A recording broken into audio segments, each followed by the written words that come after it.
went to a seminar, and this seminar was to do with young women that were in the sex trade in Brazil.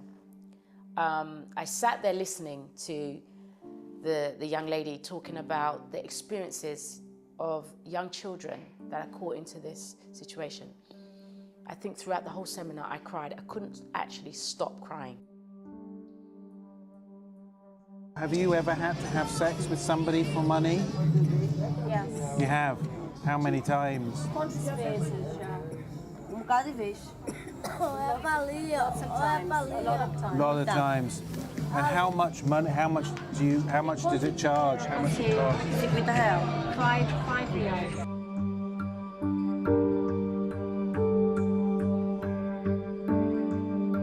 We see Brazil on TV and we think, oh my gosh, you know, it's exotic, full of beautiful women, full of beautiful this, beautiful that. But when you actually go there, based on what we saw, it's a different reality.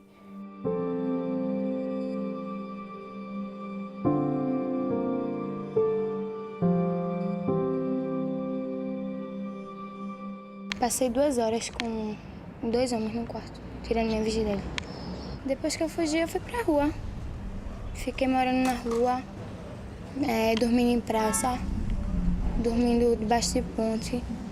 Rescue Me project is an initiative to rescue vulnerable women that have been caught up in prostitution.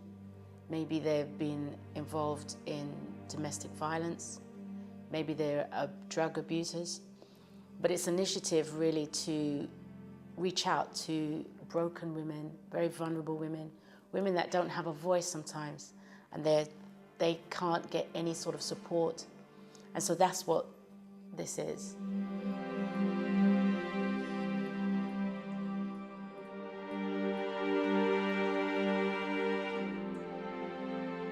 When I began to work with a charity in London for vulnerable women, and it was at that point actually it began to stir in my heart that this is what I wanted to do.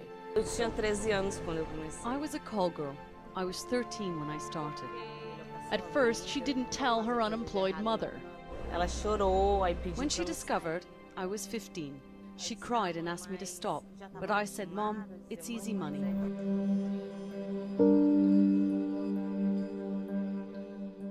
ICWN, International Christian Women's Network, and that's a group of women that have come together, and it was birthed out of a mentoring group for married women. And they actually have been the inspiration to go and do something like this. And so they are basically the backbone in terms of Rescue Me.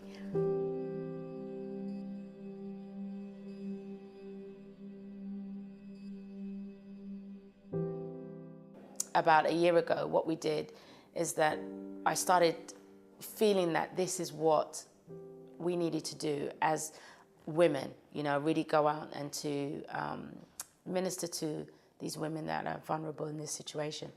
So we got in contact with one particular charity that was in Brazil, and from there began to see the different things that they do on the ground. And so some of the work that we want to do is to actually go out there and actually take part in that work, working on the ground to see what it's like. Because it's easy to say that you want to go out and work with vulnerable women, but there's another issue, there's another thing when you're actually working on seeing them in real life. And so that's basically what we want to do. We want to support these women through counseling, through deliverance. We want to bring the gospel. We want to help them, give them an opportunity to make a different choice in life. And it's very easy to say that because our choices, we can make these choices that we're in right now. Some of these young women, they've been forced into those situations and they've had to make those decisions. So we want to just be a voice to them and a support. And wherever God says that we should go and what we should do, we're going to do.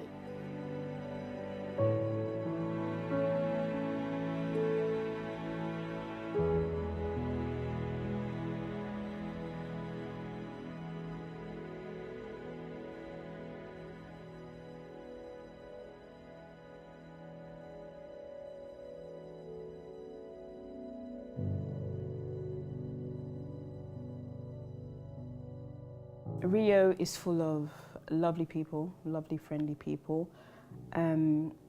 However, underneath just like that beauty lies something else. So, for example, from the angle of where we went to, like we had opportunities to go to the prostitution zone, which is Villa Mimosa, and basically you just saw women that were desperate. You know, like we met a woman who, the reason why she was a prostitute was because her husband told her that she had to go out and work, and that was the only work that she could do. And also, you know, where I don't understand it, but where there's poverty, you also have loads of people that are drug addicts or alcohol addicts and stuff like that. So basically seeing Rio through my eyes would just be maybe trying to raise awareness of, you know, the fact that there is a lot of poverty. As much as they've just had the World Cup and they're going to have the Olympics in 2 years' time, there is a lot of poverty that might not necessarily be shown on TV. Yeah, they might show the favelas as a glorified version of this is the poor section of Brazil, but even underneath that, there are people that are suffering. I think in the beginning you think that, you know, this is good, I'm going to go and help the prostitutes type of thing, or, you know, women that sell their body and try and make a difference. But the closer we actually walked into that environment, the more you realise that you were going into something actually very serious, and you sort of, it put a new light on it. You know, the devastation of what they do, the evil spirit and the atmosphere it sort of became really real. Became a lot more scarier the closer you got, actually.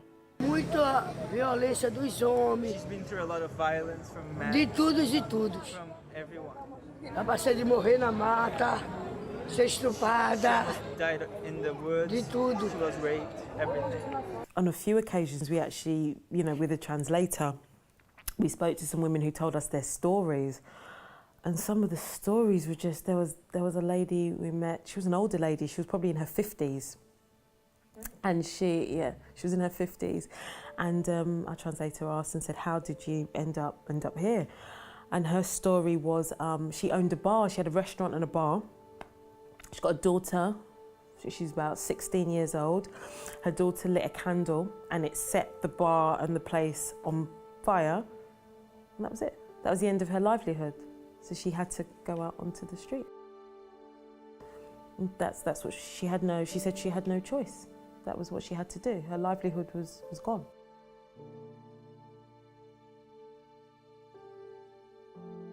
She was very, very traumatized. She was very hurt. I think for her it was just a case of, I have no other choice. There's nothing more for me to do.